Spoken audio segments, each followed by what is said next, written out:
বুক এবং কাঁধ এবং হাতের যে গোছা আছে সেটা কনুই টনুই এগুলা সব, এমনকি মাথার চুল, এগুলা সবগুলা কিন্তু ঢাকতে হবে।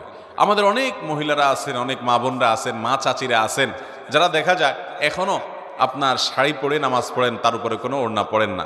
আপনি শাড়ি পরে নামাজ পড়েন, কিন্তু তার উপর আপনাকে একটা বড় ওড়না বা কিছু দিয়ে আপনার পুরো শরীরকে ঢাকার চেষ্টা করতে হবে। শুধু শাড়ি পরে নামাজ পড়লে আপনার হাতের কোনোই দেখা যাবে, আপনার পেট বা পিঠের বা কিংবা কাঁধের কিছু অংশ আপনার দেখা যেতে পারে, চুলগুলা বের হয়ে যেতে পারে। যদি আপনার পুরো নামাজ জুড়ে এরকম শরীরের সমস্ত অঙ্গ প্রত্যঙ্গ খোলা থাকে, আপনার নামাজ হবে না।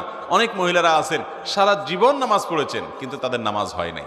অতএব আমাদেরকে মনে রাখতে হবে, মাথা থেকে পা পর্যন্ত মহিলারা নামাজের জন্য পুরো শরীরকে ঢেকে নামাজ পড়বেন, এটি তাদের জন্য ফরজ। এটি না হলে তার ফরজ তরক হবে, নামাজই হবে না। বিধায় এই তিনটি সাবধানতা নামাজের ব্যাপারে আমাদের বোনদেরকে আমি বিশেষভাবে করলাম। আর যারা বয়সে অনেক তরুণী আছেন,